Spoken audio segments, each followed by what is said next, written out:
हर हर महादेव मित्रों, आप सभी का स्वागत है YouTube चैनल गाथा विद सुनील पर। चैनल को सब्सक्राइब नहीं कर रखे हों तो सब्सक्राइब कर लीजिए।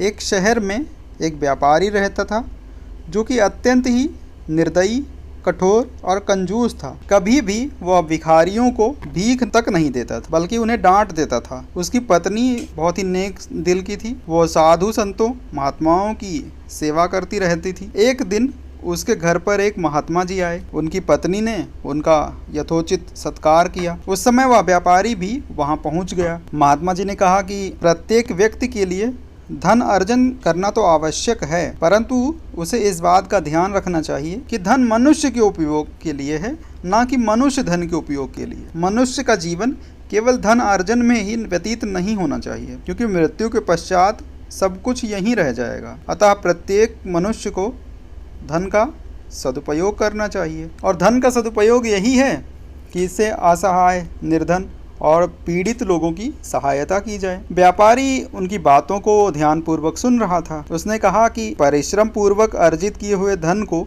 एक ही मिनट में दूसरों को दे देना कोई बुद्धिमानी नहीं है। महात्मा जी ने कहा कि यदि धन का सदुपयोग नहीं किया जाता है तो प्रकृति उसे स्वयं ही छीन लेती है। मृत्यु के पश्चात उसका जन्म कुत्ता जैसे स्वार्थी प्राणियों में होता है। उसे कई प्रकार की यातनाएं सहनी पड़ती हैं। उस दिन महात्मा जी ने वहीं भोजन किया। इसके पश्चात वे कहीं चले गए। व्यापारी का मन खराब था, क्योंकि उसके और महात्मा जी के विचारों में बहुत ही मतभेद था। भोजन के बाद वह भी विश्राम करने लगा और उसे नींद आ गई। उसी अवस्था में उसने देखा कि वह व्यापारी बहुत बीमार पड़ जाता है। डॉक्टर लोग उसको बचाने का बहुत प्रयत्न करते हैं, परंतु फिर भी उसकी मृत्यु हो जाती है और उसका पुनर्जन्म एक कुत्ते की योनि में हुआ। लेकिन पूर्व जन्म की सारी बातें उसको याद हैं। अपनी पत्नी, बाल बच्चे, घर द्वार, व्यापार आदि सभी चीजें उसे याद थी। अतः मोह के वशीभूत होकर वो अपने घर के आसपास चक्कर लगाता रहता। अपनी पत्नी और बाल बच्चों को एकटक निहारा करता था, परंतु उसके घर वाले उसे एक कुत्ता समझकर सदैव ही डांट कर भगा दिया करते थे। कुत्ते को इस बात का कोई दुख नहीं था, क्योंकि वो समझता था कि लोग अज्ञान की वजह से ही उसके साथ दुर्व्यवहार करते हैं, और वो वहाँ का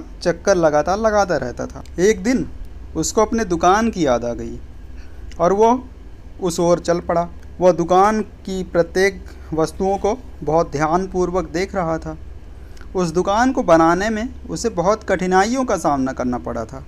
उसे ये सारी बातें याद आने लगी। दुकान में गुड़ का एक ढेर पड़ा हुआ था। वह उसे देख रहा था। उसे गुड़ खाने की इच्छा हुई। वह दुकान में जाकर गुड़ का स्वाद लेने लगा।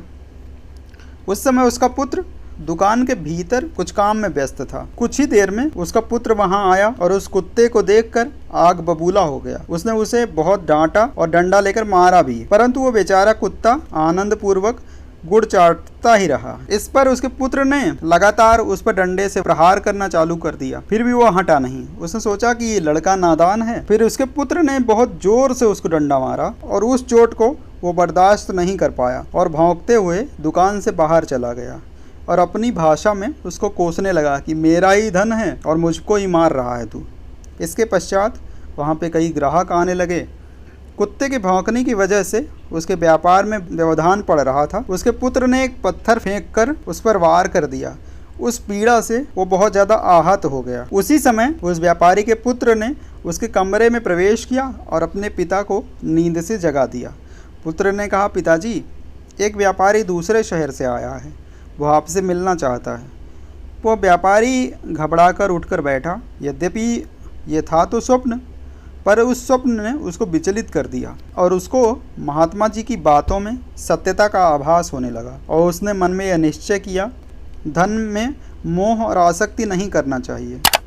धन को अच्छे कार्यों में खर्च न करना अपनी दुर्गति को ही निमंत्रण देना है। उसके मन पर इस बात का इतना असर पड़ा कि उसी क्षण उसने अपने सभी ग्राहकों से विनम्रतापूर्वक व्यवहार करने का निश्चय किया। इन्हीं बातों पर विचार करता हुआ वो बाहर से आए हुए व्यापारियों से मिलने चला गया। उम्मीद करता हूँ कि गाथा विद सुनील की ये गाथा आपको पसंद आई होगी। धन्यवाद। जय श्री राम।